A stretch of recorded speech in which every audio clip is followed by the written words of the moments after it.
I would like to now call on the next awardee for the Hadhrat Mufti Mohammad Sadiq Award, respected Brother Jonathan Abdul Ghaffar.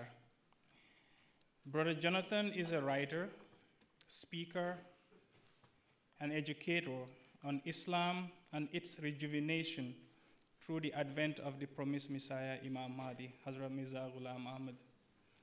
He is formerly a tourist. He owned a blog where he discussed Islam. He accepted Ahmadiyyat in 1994 and legally changed his name to Muhammad Abdul Ghaffar shortly thereafter. He writes under the name Jonathan M.A. Ghaffar. He is an essayist, humorist, speechwriter, a journalist, author, poet, lyricist, editor, radio show co-host, and a graphic designer. He lives in Chino, California, and writes on many different subjects, including politics, social issues, comparative religion, Christianity, and the historical Jesus. As a hobby, Brother Jonathan likes to read, watch movies, and listen to music. His favorite musicians are Bob Marley and UB40. Share those narrations as well. I am pleased to welcome Brother Jonathan to address the audience. Assalamu alaikum. Alhamdulillah. A'udhu billahi minash shaitanir rajim. Bismillahir rahmanir rahim. Brother Aleem, a good friend of mine, my road dog, as he likes to say,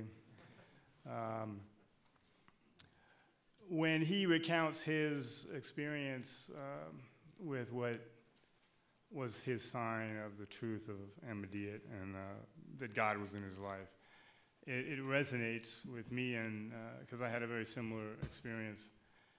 Like I said, I converted in 1994 in January, and I had been studying Islam like for maybe 6 or 8 months. Like the first booklet I ever read was The Message of Islam by Zafrullah Khan. And I was shocked after I finished that little booklet of like 30-some pages. I go, oh my God, I'm a Muslim. Because like, you know, I used to be a Taoist, which is about as far as you can get from an organized religion. The first chapter of the Tao Te Ching says the Tao that can be named is not the real Tao. The map is not the territory. So it was very refreshing to read a book of religious knowledge that has a disclaimer in the first sentence. And I'd never come across any religion in my studies that had really grabbed my attention up to that point. And so after, you know, being introduced to Islam, I was like really shocked that I believed so many of these ideas that were, you know, part and parcel of what makes Islam so vibrant and resonates with people. You know, obviously, in today's world, the negativity and the ignorance about Islam is overwhelming, and yet people convert. And I tell people the reason is because when they read the Quran with an open heart, it speaks to them, and it's not all this evil that people are presenting. And I remember that one of the things that impressed me, especially with Surah Fatiha, was simply one word, the word Rab. And the elemental, you know, the essence of that word, meaning that God is the Lord and the creator and the sustainer and the developer to perfection in stages. And that, to me, is the perfect definition of what Islam is. It's the perfection of you in stages to your perfection, to your spiritual, moral, even physical perfection. And what's required, I tell this to people, you know, like, why are you a Muslim and this and that? And I say, look, everybody wants salvation. They want to reach the top of the mountain. Most people want to take the tram up to the top, you know. They don't want to climb the mountain. And with Christianity, essentially the idea is Jesus did it for you. In Islam, you do it for you, and there's no shortcuts. So for me, like I tell people I converted to Islam intellectually after reading the Quran and reading especially Philosophy of Teachings by Mirza Ghulam Ahmad. And I don't say I'm bragging, but I was very well read from the time I was a teenager of spiritual, philosophical type books. Anybody who knows who Krishnamurti is? It's the kind of guy you read with a bottle of aspirin next to the bedside because it's very difficult, you know. So I mean, I'd read really intense things, and I was given the book Philosophy of Teachings by Imam Kausar, and I'm sorry. So I'm thinking, again, like arrogantly, yeah, I'm going to blow through this book in a weekend. It's only 120 pages, 130 pages. I'm thinking, yeah, and then I read the first introduction that says, Mirza Ghulam Ahmad states, God has told me that this lecture will be the winning lecture at this World Religions Conference. And, when you read a statement like that, your first impression is, wow, this guy's really got an ego or something, right? And that's why it's difficult sometimes for an outsider to recognize the bravery of truth when somebody speaks because they know. Because to the uninitiated, it looks like bragging, it looks like arrogance. So I can remember having that conception when I first read about the book, what Mirza Ghulam Ahmad said about it.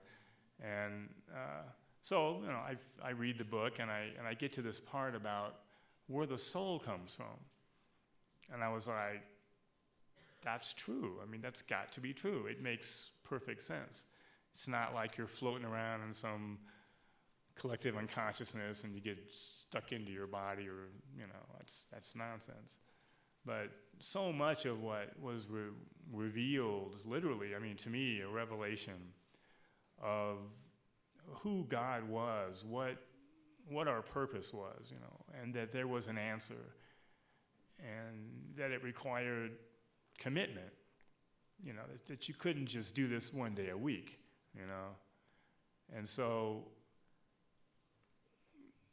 for me, after reading, actually the irony is I read the book, The Religion of Islam by Maulana Muhammad Ali, and I never understood that there was two Jamaats, two Ahmadi groups. I see, Anjuman, Lahore, and I'm thinking, oh, that's the Lahore chapter. And later, of course, I learned what the difference was. But for communication of the essence of the teachings and the vitality, there was nothing wrong with Maulana Muhammad Ali's work. It brings people ultimately to the Ahmadiyya movement, the Ahmadiyya community, because there's no Lahoris, so they got nowhere to go. So anyway, so for me, basically, I converted first intellectually. Islam made sense. And this was in, I believe, 93, maybe late 93. They had an earthquake in Northridge, California, where I was living near there. So as usual, in a time you experience a earth-shaking event, the purpose of which rattles you, and you realize that there are priorities in your life that have much more importance than what you do for a living or, what's on TV tonight. And so for me, I had been studying, Islam, but I hadn't given up my single malt scotch or my Bass Ale, or my Guinness.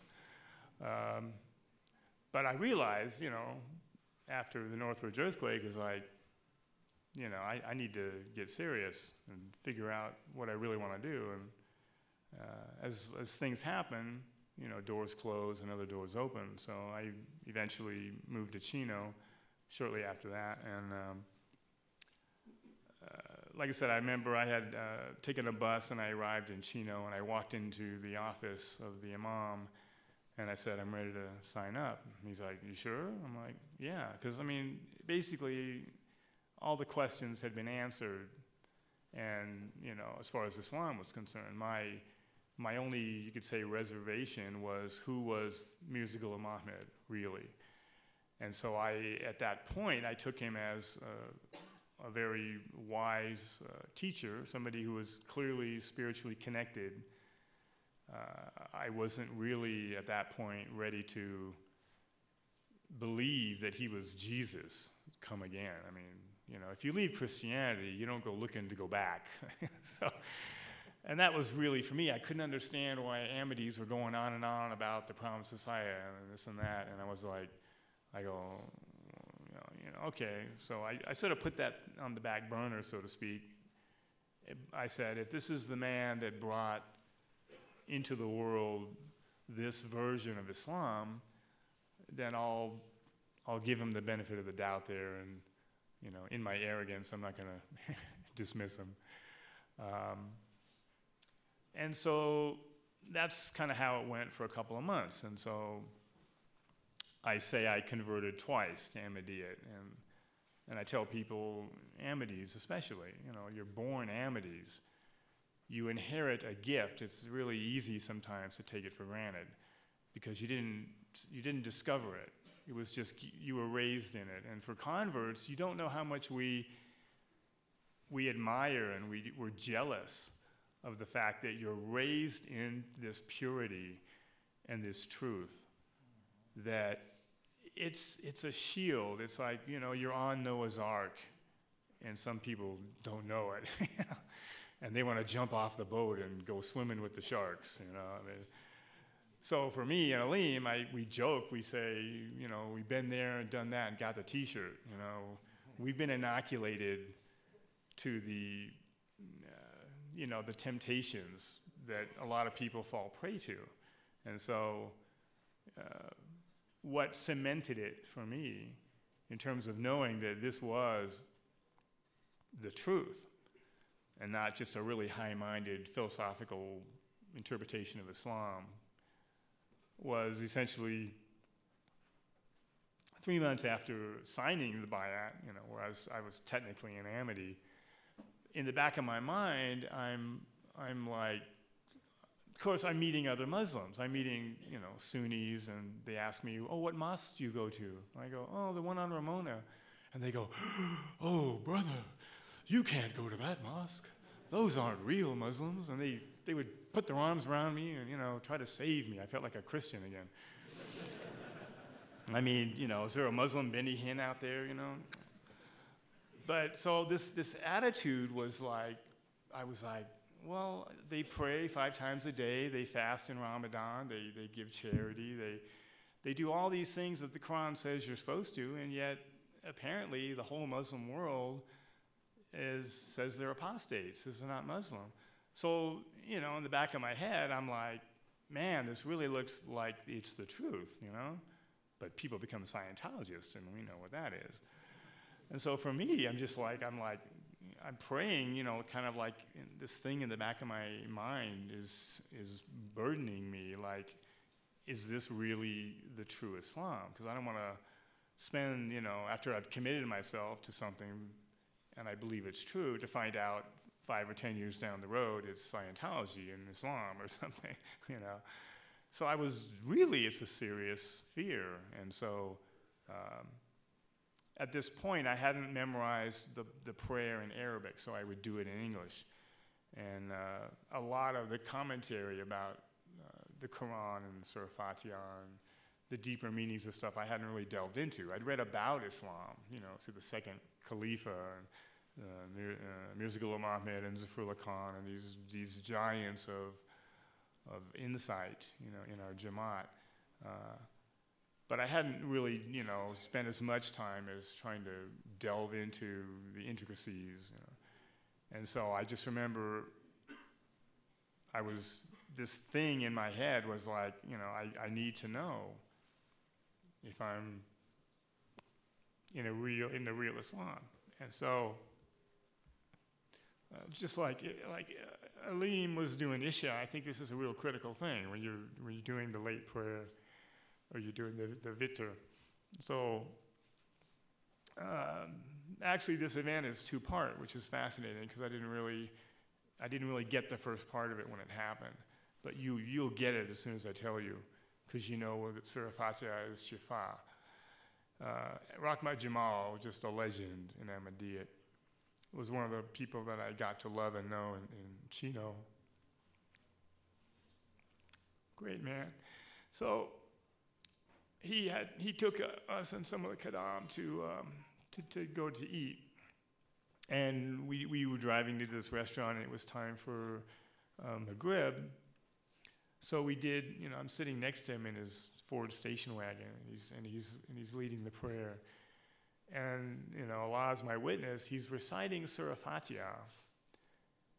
And I'm feeling it go down my throat into me like cool water. And it was such an amazing physical sensation. I was sort of like, wow, what is that? It's like, and I had no context to process what was happening. Years later, obviously, I did. But again, I had been praying to be guided to the straight path, to the right path. And so this experience happens at Maghrib. And then we eat and we come back, and we did Isha. And we were the only people in the mosque, and I'm really slow, so everybody had finished their Isha, their Vitr, and so I was alone. And so when I get to, in English, guide us to the right path, the path of those upon whom thou hast bestowed thy blessings. As soon as I uttered that statement, again, on my left side, I hear 3 words, the Ahmadiyya movement. And I knew there was nobody in the room. So I'm like, nope. And I'm just like, wow, what was that? I mean, I didn't get the repeat performance like Aleem.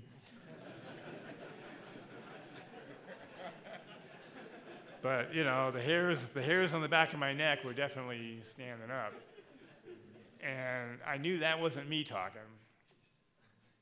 And it really, it rattled me. And so, but I had only been Ahmadi for 3 months, literally from January 22nd to April 22nd. That's like 3 months.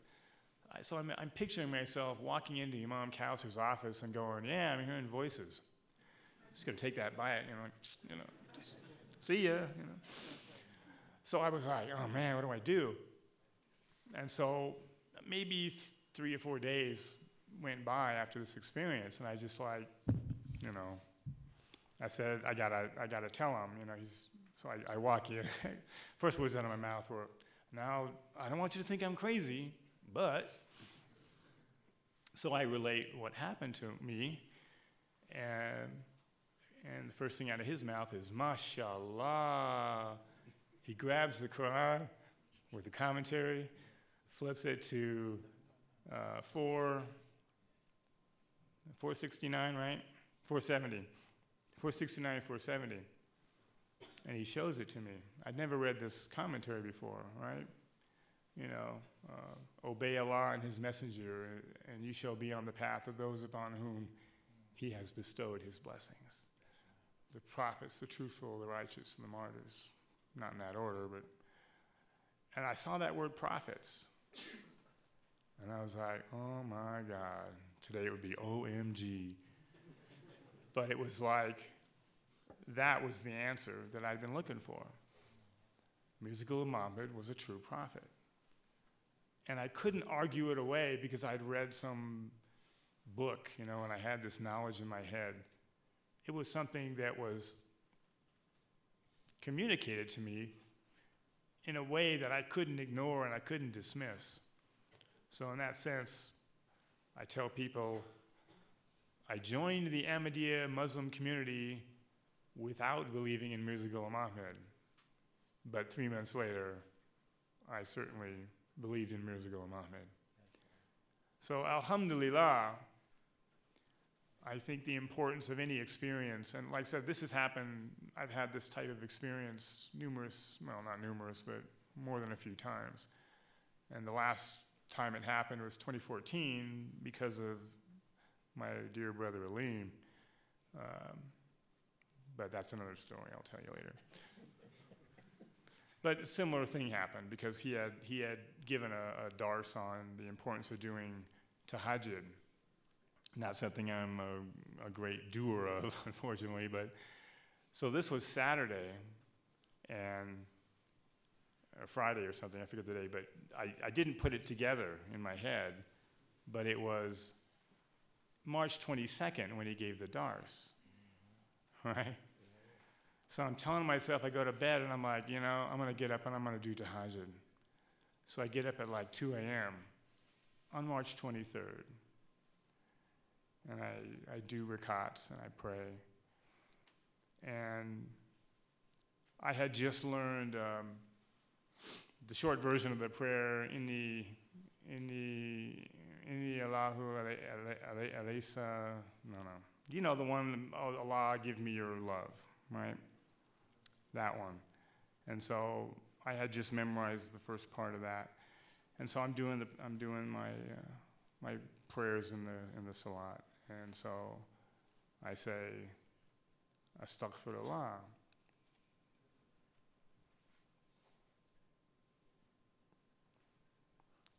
And again, I hear, I forgive you, I forgive you, I forgive you.